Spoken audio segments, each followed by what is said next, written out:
आज दिनांक 30 नवंबर 2022 को समय प्रातः के 7:15 यानी 7:15 बजे सूर्योदय अपने ऊंचाई की ओर बढ़ता हुआ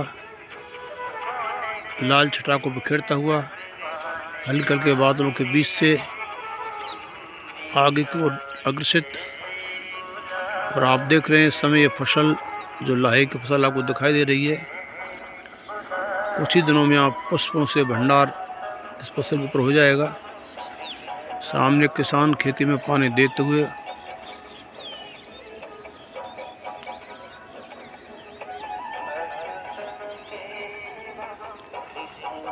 इधर राधे श्याम मंदिर, ग्राम झारके, तहसील जिला राजस्थान का क्षेत्र।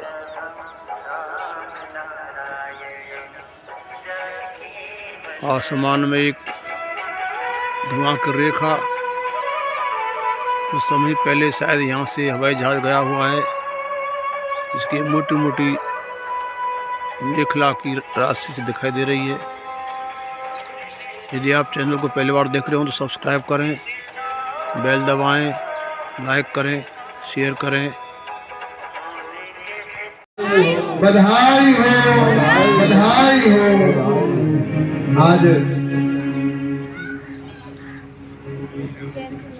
राजा दशरथ की आनंद की सीमा ना रही मानो। देवता पुष्पों की वर्षा करने लगे और आज अयोध्या में मानो बिना जलाए दीपक जल गए।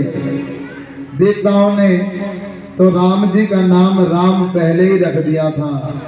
महाराज दशरथ को सूचना मिली कि आपकी तीनों भार्याओं के पुत्रों का जन्म हो गया है। महारानी कौशल्या के रघुवर पधारे, कैकेयी महारानी ने श्री भरतलाल जी को जन्म दिया है, सुमित्रा ने लक्ष्मण जी और शत्रुघ्न जी को। दशरथ महाराज इतना आनंद मनाने लगे, इतना आनंद मनाने लगे, इतना धन लुटाने लगे कि आज जो मुझे आनंद हुआ है, जो साक्षात नारायण मेरे घर में जन्म लिया है। अवध घर आनंद भयो, जय हो राजा राम की। ऐसा आनंद अयोध्या वासी मनाने लगे।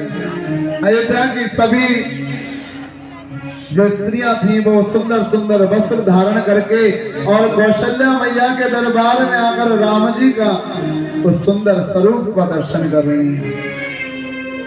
आहा, भगवान राम के जन्मोत्सव पर पूरे अयोध्या में इतना आनंद होने लगा, इतना आनंद होने लगा कि तुलसी बाबा कहते हैं कि मैं इन शब्दों में बखान नहीं कर सकता, ये तो केवल आनंद का विषय है, ये तो आनंद का विषय है। वो स्वामी तुलसीदास जी ने बहुत सुंदर निरूपण किया रामचरित का। और मास दिवस व दिवस पुनि मरम न जाने को। 1 महीना हो गया जन्मोत्सव मनाते मनाते, किसी को पता ही नहीं चला कि दिन कब हो गई, रात कब हो गई। अवध में ऐसा आनंद हुआ। वशिष्ठ जी के चरणों में प्रणाम करके राजा दशरथ ने प्रणाम किया, गुरुदेव मेरे चारों पुत्रों का नामकरण कर दीजिए। बड़े प्रसन्न हुए वशिष्ठ जी के साक्षात नारायण भगवान का नामकरण मैं करूंगा, मैं कितना भाग्यशाली हूं।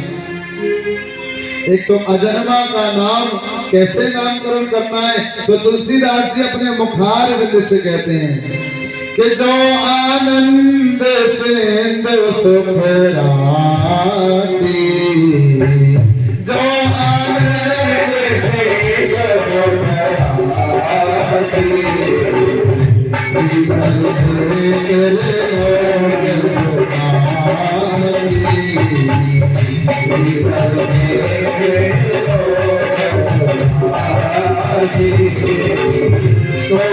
विधान राम हसना अखिल लोक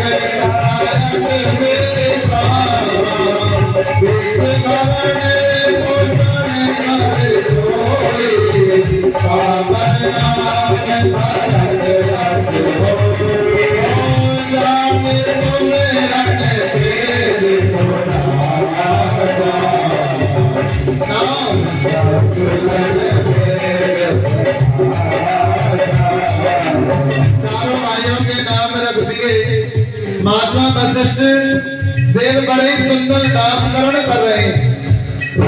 दशरथ जी बड़े प्रसन्न हुए कि मेरे पुत्र का नाम राम, जो साक्षात नारायण के स्वरूप है। आप जानते हैं कौन है? जो आनंद का सिंधु है, जो सुख की राशि है, जो अपने मुख से एक बार राम नाम ले तो वो आनंद उस हृदय में इतना हिलोरे लेता है कि वो नारायण से मिलवा देता है। ऐसा सुंदर नाम है राम। जिस नाम को लेने से आराम मिलता है, विराम मिल जाता है, विश्राम मिल जाता है, ऐसा भगवान राम का नाम है। राम 3 हुए। एक कौशल्या नंदन राम। जब क्षत्रिय लोग अपनी मर्यादा भूलकर गलत रास्ते पर अनुसरण करने लगे तो हाथ में फरसा लेकर निकले। उनका नाम है परशुराम।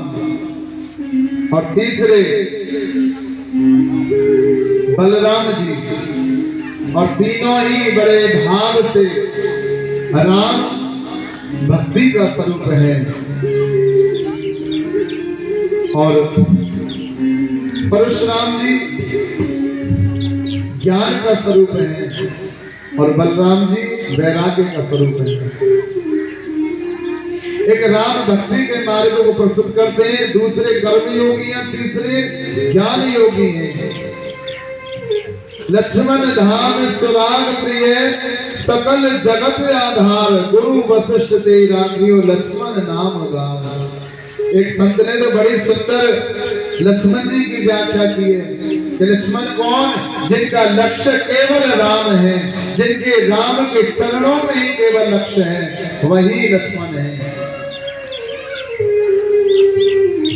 और ऐसा जब नामकरण हुआ, अयोध्या में इतना जोर से जयकारा लगाया कि भोलेनाथ कैलाश पर्वत पर चल पड़े अयोध्या में राम जी का दर्शन करने के लिए। कागभूषणी को साथ लेकर और एक सुंदर ज्योतिष का रूप धारण करके और राम जी के अयोध्या में आकर राम जी का दर्शन करने के लिए आए कि आज अयोध्या की गलियों में नाचे जोगी मतवाला, अलग निरंजन करते हुए राम जी का भगवान भोलेनाथ ने दर्शन किया कि विश्वामित्र साध ग्रेण मारीचान चलो पश्चिमो लक्ष्मण स्वेव हता त्रयंता पंगवा। विश्वामित्र जी राम जी को लेने के लिए आए। एक बार तो दशरथ जी ने मना किया, पर अपने हृदय पर पत्थर रखकर राम और लक्ष्मण को विद्याध्ययन के लिए भेज दिया। राम लक्ष्मण दोनों वशिष्ठ जी के आदेश का पालन करके और महर्षि विश्वामित्र के साथ भेज दिया। बीच मार्ग में प्रभु ने ताड़का का उद्धार किया। विश्वामित्र जी के साथ वहां जाकर प्रभु ने मारीच और सुबाहु नाम के निशाचर को मारा। एक बाण ऐसा चलाया प्रभु ने कि सुबाहु का उद्धार कर दिया। समुद्र पार करके लंका में जागरा, बीच में प्रभु ने अहिल्या का उद्धार किया। आदरणीय महर्षि जी विश्वामित्र जी के साथ भगवान राम उनकी सेवा करते और विद्या अध्ययन कर रहे थे कि जनकपुरी की ओर जाने लगे। जनकपुरी में रघुवर का पदार्पण हो गया और बड़ा ही सुंदर दृश्य है कि यो लोके वीर सरितो धानुरेश मुने सीता स्वयंवर ग्रहे बाल गजलीला सजस्रते। जनकपुरी में जनक जी ने यहाँ एक शिव जी का धनुष रखा हुआ है और अपनी पुत्री जानकी का विवाह करने के लिए एक स्वयंवर रचा कि जो इस धनुष को तोड़ देगा वही मेरी पुत्री को वरण करेगा। बड़े बड़े राजा आए और सभी ने बहुत साहस किया उस धनुष को तोड़ने के लिए। विश्वामित्र जी राम और लक्ष्मण जी को साथ लिए और जनक जी के उस दरबार में जा पहुंचे जहाँ बड़े बड़े राजा महर्षि बड़े बड़े राजा बैठे हुए। उन राजाओं ने राम जी और लक्ष्मण जी को जब देखा तो कहा, हम इतने बलशाली हैं, हमसे धनुष नहीं टूटेगा, ये बालक क्या तोड़ेंगे।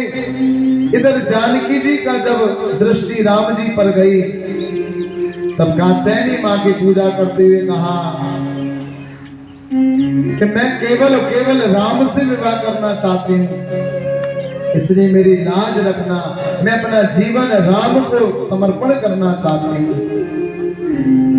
बड़े बड़े राजा आए धनुष तोड़ने के लिए, पर राम जी की दृष्टि जब सीता जी पर गई, तब कहा कि साक्षात लक्ष्मी जी तो साक्षात नारायण को प्राप्त होनी चाहिए। और भगवान राम भी मंद मंद मुस्कुरा रहे हैं। जनक जी के नेत्र सजल हो गए जब राम जी को देखा, और राम जी का जब समय आया, भगवान शिव को प्रणाम करके और गुरु से आज्ञा ली, और उस धनुष के एक पलक जैसे गिरती है, इतने में 2 टुकड़े कर दिए। जनक जी बड़े प्रसन्न हुए। साक्षात नारायण जानकी जी साक्षात लक्ष्मी स्वरूप आए। जानकी जी ने राम जी के गले में वरमाला डाली। सभी सखियां बड़ी प्रसन्न हो रही हैं। अब तो जनक जी भी भगवान राम को प्रणाम कर रहे हैं कि आज साक्षात मेरी पुत्री के लिए साक्षात नारायण स्वरूप राम जी, दशरथ पुत्र राम आज मेरी पुत्री को से विवाह करने के लिए आ रहे हैं। और सखियां अयोध्या वासी को निमंत्रण भेजा और बड़ा ही सुंदर विवाह हुआ। संत बड़े ही भाव से कहते हैं कि राम जी ने जब धनुष तोड़ दिया तो कहते हैं लक्ष्मण जी मानो जैसे इशारे से धनुष और हो उल्टी पर कम आ जा रही है भैया, ताकि हमारा भी विवाह हो जाए। राघवेंद्र सरकार मंद मंद मुस्कुरा रहे हैं। जानकी जी उनके गले में वरमाला डालना चाहती हैं। तुलसीदास जी कहते हैं यहाँ बड़ा विनोद का विषय है, बड़ी प्रसन्नता का विषय है। राम जी बिल्कुल सीधे खड़े हुए हैं, जानकी जी वरमाला डालना चाहती हैं और वरमाला भी बड़ी भारी थी। जानकी जी की सखियों ने कहा राम जी थोड़ा सिर को नीचे झुका लो। जानकी जी ने जो वरमाला पहनी ली हुई है हाथ में वो बड़ी भारी है। राम जी ने कहा हम किसी के आगे झुकते नहीं हैं। एक सखी ने कहा जानकी जी की ने कि यहाँ बड़े बड़े झुक जाते हैं जानकी जी के आगे। तो राम जी ने कहा ठीक है तो आप झुका के दिखाओ हमें। तब सखियां जनक जी के पास गई। जनक जी राम जी से कहो थोड़ा सिर नीचे कर लें तो जानकी जी गले में वरमाला डाल दें। जनक जी कहने लगे मैं अपने यहाँ अपने अतिथियों को बुलाया है, मेहमान बुलाया है, मैं कैसे कह दूं कि आप झुक जाओ, ये हमारा काम नहीं है कहना। गुरु जी के पास गए, गुरु जी ने कहा हम इन लफड़ों में नहीं पड़ते। अब सखियां कभी किसी के पास आए कि राम जी थोड़ा सिर नीचे करें तो जानकी जी गले में वरमाला डाल दें। तब लक्ष्मण जी के पास आई। जानकी जी ने इशारा किया लक्ष्मण जी से कोई ऐसी युक्ति बताओ कि राम जी अपना थोड़ा सिर नीचे कर लें तो जानकी जी वरमाला डाल दें। लक्ष्मण जी ने जानकी जी की बात को समझ लिया और लक्ष्मण जी राम जी के चरणों में साष्टांग लेट गए। और जैसे ही लेट गए राम जी ने देखा अरे लक्ष्मण, और जैसे ही उसे उठाने के लिए जैसे तैयार हुए और जानकी जी को इशारा किया, जानकी जी ने वरमाला डाल दी। बोले राजा रामचंद्र भगवान की। बड़ा सुंदर भगवान का विवाह हुआ। और अब भगवान का विवाह राम जी का जानकी जी के साथ हुआ। बड़े आनंद की बात हुई। अब शादी विवाह जब होते हैं तो बड़े भाव से मंगल आचरण होते हैं और मंगल गान होता है। सभी सखियों ने जय रघुनंदन जनक किशोरी सीता राम मनोहर जोड़ी। जानकी जी का विवाह राम जी से हुआ, उर्मिला का विवाह लखन लाल जी से हुआ, मांडवी का विवाह भरतलाल से हुआ और श्रुति कीर्ति का विवाह शत्रुघ्न जी से हुआ। अब तो रामायण में तो लिखा है कि परशुराम जी धनुष के टूटने पर आए, पर वाल्मीकि रामायण में और भागवत जी में लिखा है कि मार्ग में राघवेंद्र सरकार की पूरी बारात को देखकर परशुराम जी बड़े प्रसन्न हुए। सुखदेव जी कहते हैं कि आज अयोध्या में इतना आनंद आया कि कहीं ना कहीं इतने आनंद में किसी की नजर लग जाती है। आज अयोध्या को भी किसी की नजर लग गई। भरतलाल तो अपने मामा के यहाँ गए और साथ में शत्रुघ्न भी गए। विघ्नेश्वरी देवी का अयोध्या में प्रवेश हो गया। मथुरा की बुद्धि को विकृति पैदा हो गई, क्योंकि मथुरा ने कभी भी सरयू जी का जल का पान नहीं किया। शायद मथुरा सरयू जी का जल यदि ग्रहण कर लेती तो शायद उनके विषय विकार, ईर्षा, द्वेष सभी नष्ट हो जाते। आचार्य सुखदेव जी कहते हैं, परीक्षित राम कौन है पता है? राम साक्षात धर्म के विग्रह हैं। यदि धर्म की संपूर्ण व्याख्या आपको देखनी है तो राम जी के चरित्र में देखिए। राम जी ने कैसे मर्यादा में रहकर अपने जीवन को निर्वाह किया है। सुखदेव कहते हैं, परीक्षित मुझे लगता है कि राम के चरित्र में एक आदर्श पात्र उर्मिला भी है।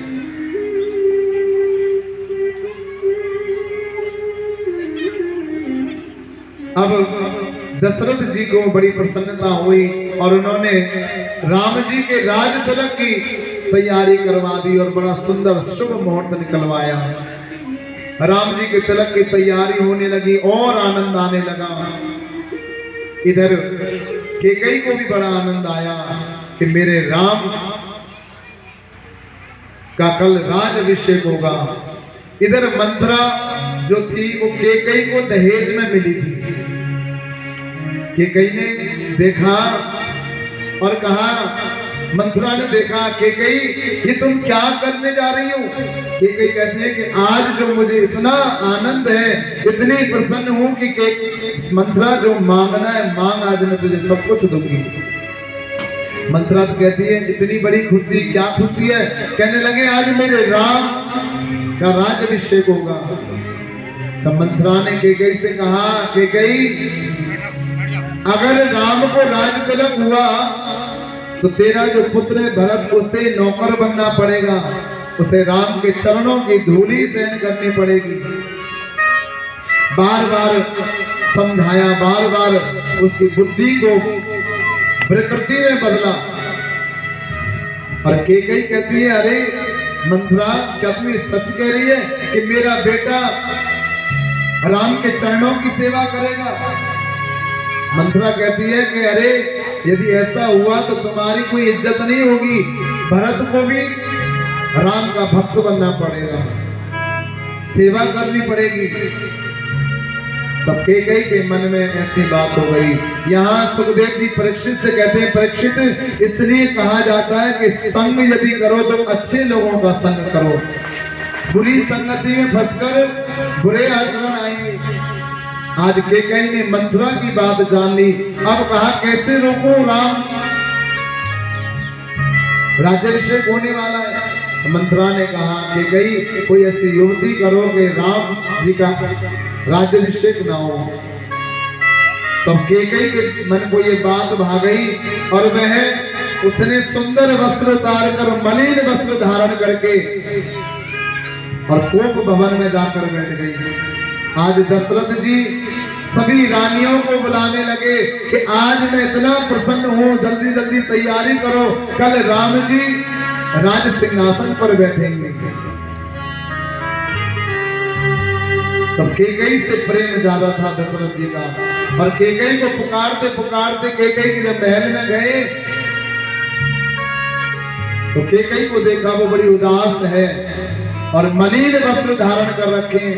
दशरथ जी ने पूछा, कैकेयी इतना आनंद का उत्सव हो रहा है, इतना आनंद का समय है, आज तुमने एक ऐसी अपनी अवस्था बना रखी है। कि कई ने कहा राम जी, दशरथ जी कहने लगे कल राम अभिषेक होगा, राम जी राजगद्दी पर बैठेंगे और उन दृश्य को देखने के लिए मेरी आंखें ललायित हो रही हैं कि कई मांग मुझसे क्या मांगना चाहती हो। तब केकई ने कहा कि मुझे आपसे 2 वरदान चाहिए। अरे आज तू मेरे प्राण लेना चाहती तो मैं प्राणों को भी न्यौछावर कर दूंगा, मुझे आज इतनी प्रसन्नता है। कहा मुझे मेरे 2 वरदान दे दीजिए। क्या? तब कहा कि पहला वरदान तो ये दो कि भरत को राज्याभिषेक मिले। दशरथ जी कहने लगे ठीक है। दूसरा कहने लगे राम जी को 14 वर्ष का वनवास। जब ये बात सुना तो कहा कि कई क्या कहती हो? क्या तुम्हें पता है तुम ये क्या कह रही हो? पूरी अयोध्या नगरी सजी हुई है, सभी नगर वासियों को बस कल का इंतजार है, कल का सूर्य निकलेगा तो राम जी का राजगद्दी पर बैठा हुआ देखना चाहते हैं, और तुम कहती हो कि राम जी को 14 वर्ष का वनवास।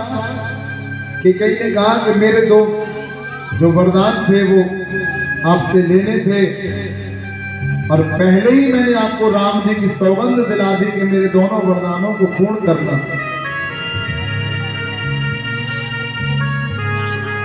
दशरथ जी बड़े असमंजस में हो गए और रोने लगे। दशरथ जी ने राम जी से तो नहीं कहा, पर राम जी को पता चल गया और राजसी वस्त्र उतार कर और केकई के चरणों में प्रणाम करके कहा, मां जो आपने कहा है मैं वही कार्य करूंगा। और राम जी ने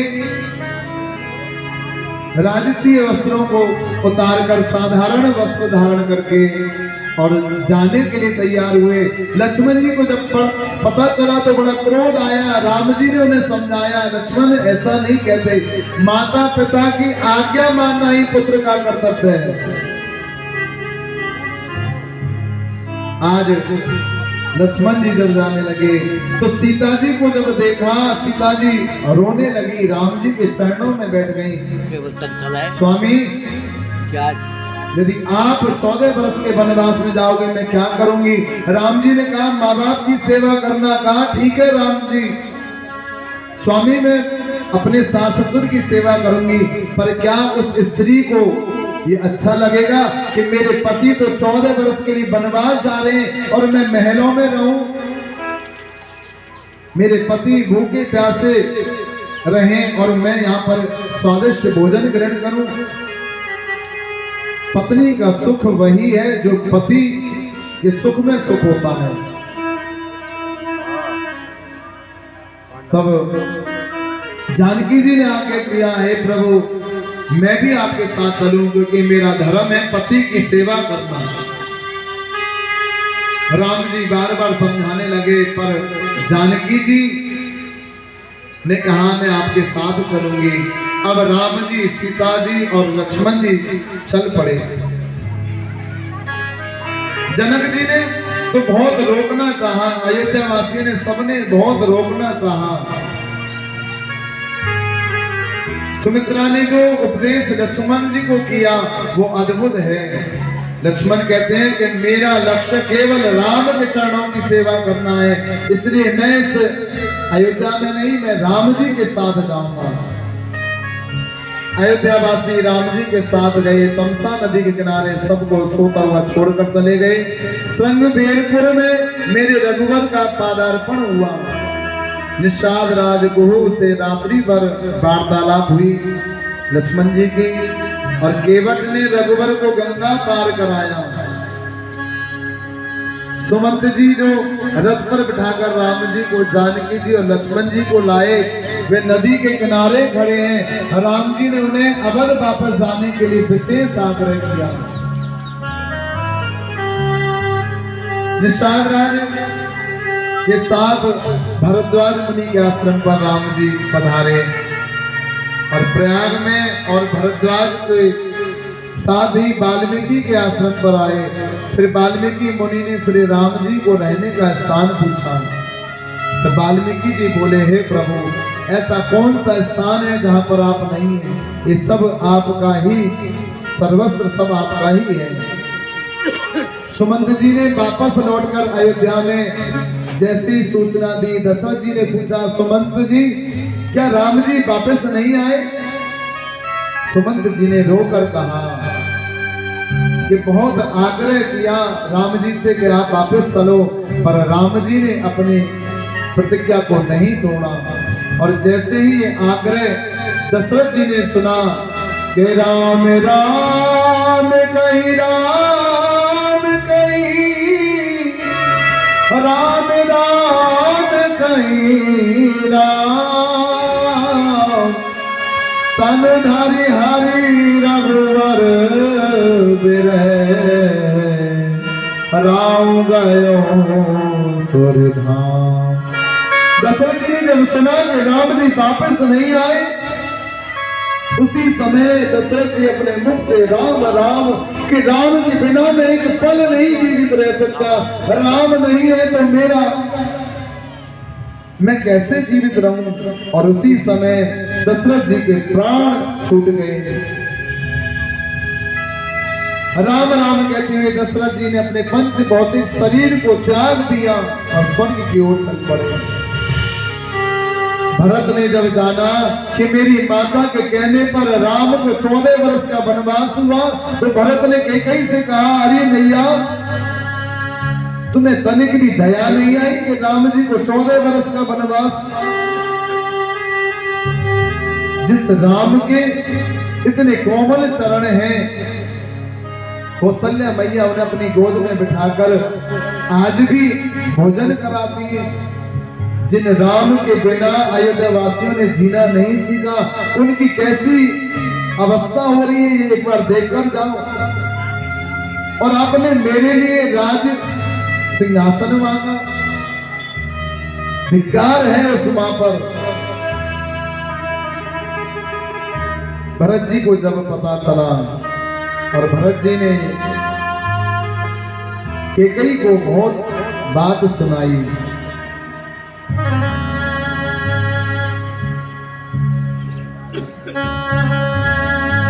ओ मैया तेने काठानी मन में राम सिया भेज दायरी मन में, राम सिया भेज दायरी मन में। ओ मैया तेने काठानी मन में राम सिया भेज दायरी मन में, राम सिया भेज दायरी मन में।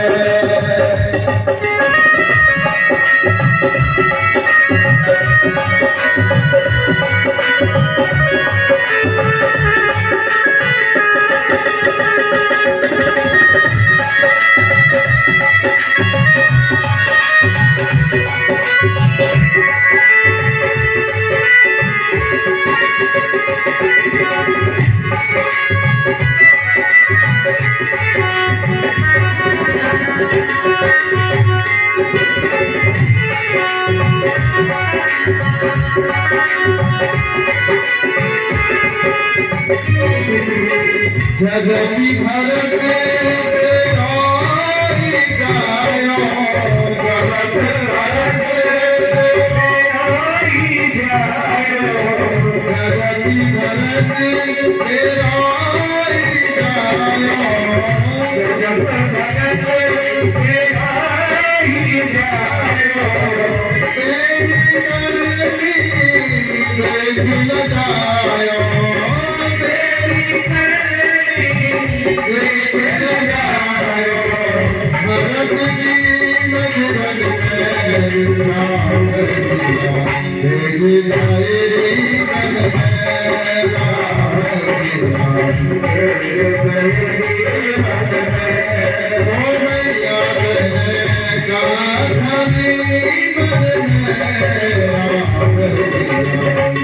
Jai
मंत्रा एक ऐसा पात्र है जिसने सरयू जी का जल का पान नहीं किया। भरतलाल प्रयास के बावजूद भी राम जी को अवध नहीं ला सके। तब राम जी की खड़ाओं को लेकर भरतलाल जी आए कि मैं इन्हीं चरणों से प्रेम करूंगा जब तक राम जी का दर्शन नहीं होगा। आचार्य सुखदेव जी कहते परीक्षित 14 वर्षों तक अयोध्या में किसी ने अपने पांव में चरण पादुका नहीं डाली, किसी ने भी अपने बच्चों का विवाह नहीं किया, क्योंकि यदि विवाह करेंगे पुत्र या पुत्री का तो फिर विवाह में तो मंगल उत्सव होंगे, पर मेरे राम जहां ना हो वहां कैसा उत्सव। किसी ने अपने घर में दीपक नहीं जलाए कि मेरे राम तो अंधेरे में उस अयोध्या वन में गए हुए, फिर हम कैसे, हमारे जीवन में कैसे प्रकाश हो सकता है, बिना राम के कैसा प्रकाश। मेरे प्रभु राघवेंद्र सरकार अत्रि मुनि के आश्रम में पधारे। अनसुईया जी ने जानकी जी को आशीर्वाद दिया।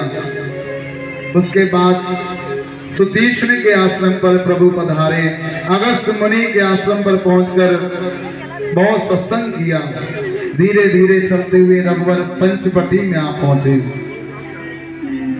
वहां बड़े ही 5 अद्भुत वृक्ष हैं और नासिक में ये पंचवटी है। लक्ष्मण जी जहाँ पर्णकुटी बनाकर रहते हैं, राम जी, लक्ष्मण जी और सीता जी वहां बड़े सुंदर भाव से विराजमान हैं। उसी समय रावण की बहन सुपर्णखा वहां आ गई और सुपर्णखा ने जब राम जी को देखा तो भगवान राम की उस सुंदरता पर मोहित हो गई, कामवश, और सुंदर रूप धारण करके आ गई। भगवान कहते हैं कि मुझे ये अंदर से जैसे आप हैं वैसे ही बाहर से दिखाई देंगे। अंदर से यदि हमारा मन मलिन है और बाहर से हम भगवान का नाम लें तो भगवान को पसंद नहीं आता। भगवान कहते हैं कि वो भोला मन मुझे पसंद है। हम अंदर से कुछ और बाहर से कुछ और हैं। यदि हम उस मन से ही भगवान को भजेंगे, भगवान कहते हैं मुझे भोला मन पसंद है। दिखावा करना ये भगवान को पसंद नहीं है। और पसंद भगवान को क्या किसी को नहीं होना चाहिए। अच्छा, आप यदि किसी विवाह में जा रहे हैं और विवाह में यदि आपको निमंत्रण दिया जाए तो आप कैसे जाओगे? तैयार होके जाओगे? सुंदर वस्त्र आभूषण पहन के जाओगे? पहन के जाओगे नहीं। तो वहां आपका सम्मान है और आप सज धज कर वहां जा रहे हैं। अच्छा, अगर आप बीमार हैं और आपको किसी डॉक्टर के पास जाना है तो आप कैसे जाओगे? सज धज कर जाओगे?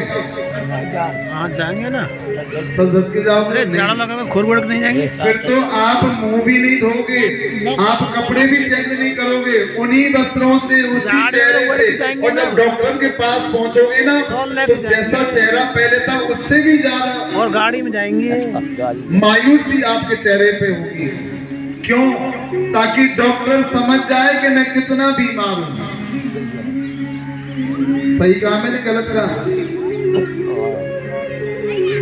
डॉक्टर को हम ये दिखाना चाहते हैं कि हम सच में बीमार हैं, हमें ये परेशानी है, ढोंग बना लेंगे। और मान लो डॉक्टर के पास जा रहे हैं हम और सज धज कर जा रहे हैं, सुंदर कपड़े पहन के, नए कपड़े और नहा धो के जा रहे हैं, तो डॉक्टर क्या कहेगा? क्या बीमारी से जाओ वापस। तो इस संसार में यदि कोई वैद्य है तो वो परमात्मा है, सदगुरुदेव हैं। हमारे मन में अनेक अनेक बीमारियां लगी हुई हैं। काम, क्रोध, मोह, लोभ, अभिमान, ईर्ष्या, द्वेष, अनेक अनेक प्रकार के राग, विषय, अनेक अनेक प्रकार की बीमारियां लगी हुई हैं। और उस वैद्य रूपी भगवान का कोई ऐसा प्यारा हो, भगवान का कोई ऐसा भक्त ही भगवान से मिला सकता है। और जब उन्हें अपनी परिस्थितियां बताएंगे, तब डॉक्टर को जब अपनी बीमारी बताएंगे, तब वह डॉक्टर उस रोग को मिटाने की कोई औषधि देगा।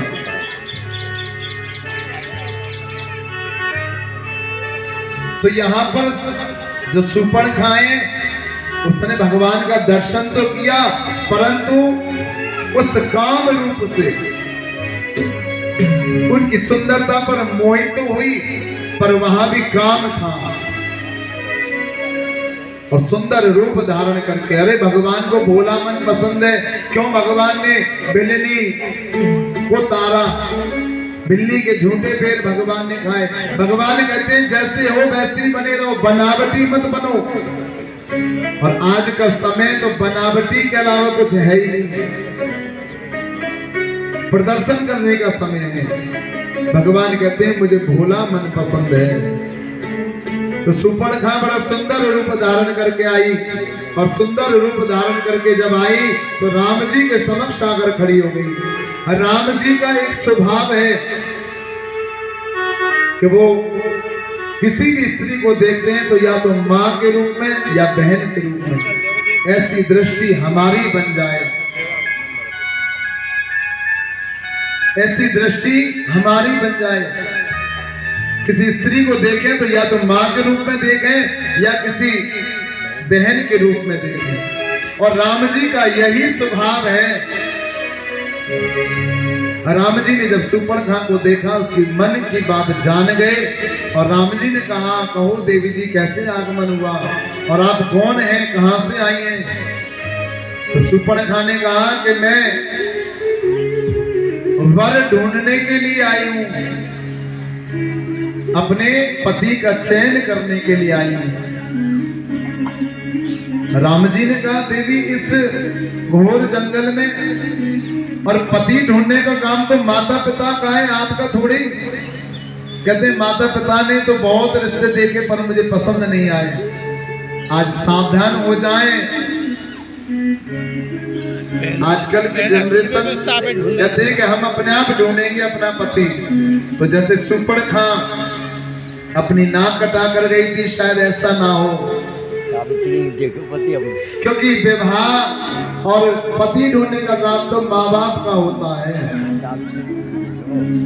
आज सुपड़ खां कहती है कि मेरे माता पिता ने देखे तो सही पर मुझे पसंद नहीं आया, कि अब तक कहने लगी अब तक नहीं पर अब आ गया है, अब तक मुझे कोई मिला नहीं पर अब मिल गया। राम जी ने कहा मिल गया मतलब कहने लगे इतने सुंदर तो आप भी नहीं हो, पर ठीक है।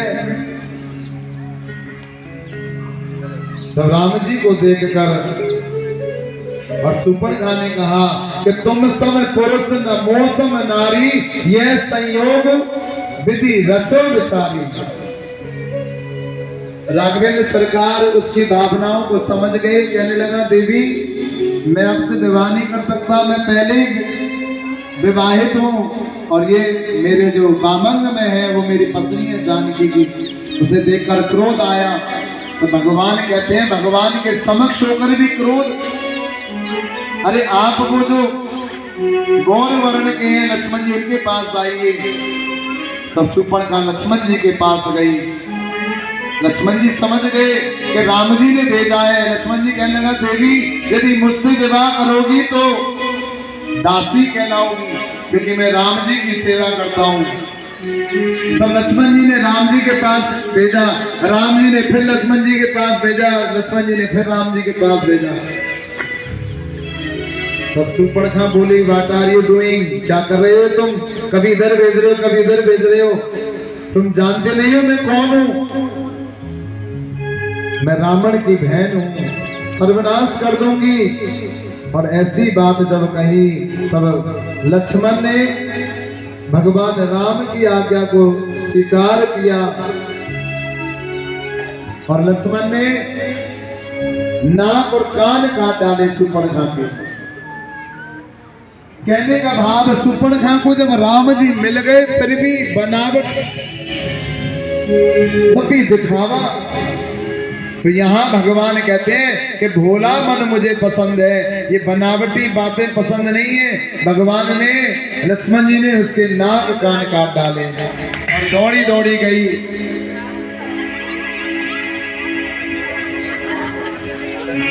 दौड़ी दौड़ी गई रावण के पास, कहा ऐसा क्या हुआ। रावण को जब पता चला और रावण से बताया कि रावण तुम्हारे राज्य में तुम्हारे पास सब कुछ है पर एक स्त्री रत्न नहीं है, वो स्त्री रत्न आपको मिल जाए तो। तब रावण ने जब ये बात सुनी तो रावण आया और जानकी जी को हरण करने के लिए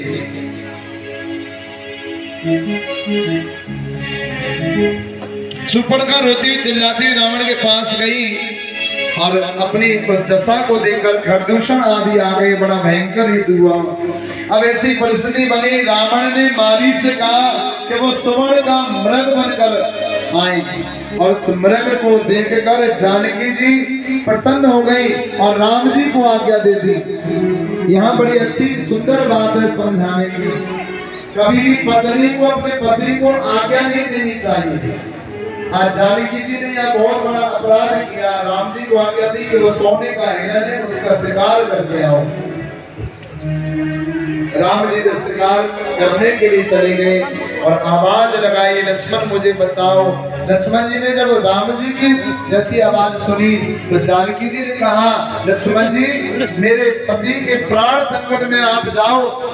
तब कहा राम जी की आज्ञा है कि मैं आपको अकेला ना छोड़ कर जाऊं। फिर भी लक्ष्मण जी ने एक लक्ष्मण रेखा खींच दी। लक्ष्मण रेखा जब खींच दी और लक्ष्मण जी चले गए, इधर रावण एक संत का रूप धारण करके आया, भिक्षा मांगने के लिए जब आया जानकी जी ने भिक्षा देना चाहा पर देखा तो संत ने यहाँ तो लक्ष्मण रेखा खींची हुई है। रामचरितमानस हमारी माताएं बहनों को ये सुंदर ज्ञान देना चाहती हैं कि घर की जो देरी है उसे कभी लांघना नहीं चाहिए, मर्यादा में रहना चाहिए। जानकी जी जैसी उस लक्ष्मण रेखा को पार करके आई तो जब संत बना हुआ रावण था वह अपने असली रूप में आ गया। सुखदेव जी कहते हैं परीक्षित, रावण ने ये देखा कि यदि मैं संत बनकर सीता का हरण करूंगा तो लोगों का संत से विश्वास उठ जाएगा। तब रावण ने अपने विमान में बिठाकर सीता जी को ले जाने लगे। सीता जी अपने सभी जो कहते हैं गहने थे वो उतार कर फेंकने लगी। इधर जटायु ने देखा, जटायु ने बहुत युद्ध किया और जटायु घायल हो गया। राम जी ने जटायु को जब देखा तो जटायु को अपने गोद में रखा और जटायु ने भगवान राम को सारी बात बताई कि रावण सीता जी को उठाकर ले गया है और गोद में ही अपने प्राणांत कर दिए जटायु ने। फिर सुग्रीव के साथ हनुमंत लाल ने राम जी से मैत्रीता कराई। बाली जो आत्याय था उसका उद्धार राम जी ने किया और वेद विरुद्ध तुमने आचरण किया इसलिए तुम्हें दंड मिलना चाहिए। बाली के पुत्र अंगद को रघुवर ने अपनी सेना में समर्पित कर लिया। 10 दिशाओं में बानर सेना माता जानकी को खोज करने लगी। हनुमान जैसा कृपालु कोई हो नहीं सकता। चारों युग प्रताप तुम्हारा है प्रसिद्ध जगत उजियारा। पवन तने बल पवन समाना बुद्धि विवेक विज्ञान विधाना। हनुमान जी लंका में पधारे और जानकी जी का दर्शन किया। जानकी जी कहती है मैं कैसे पहचानूं कि आप राम जी के सेवक हैं। तब वो मुद्रिका दिखाई, समर्पित करी।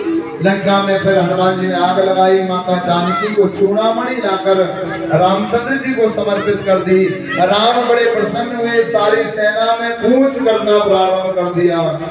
श्रवण सुजस सुनि आनहु प्रभु मंजन भववीर। त्राहि त्राहि आरत हरण शरण सुखद रघुवीर।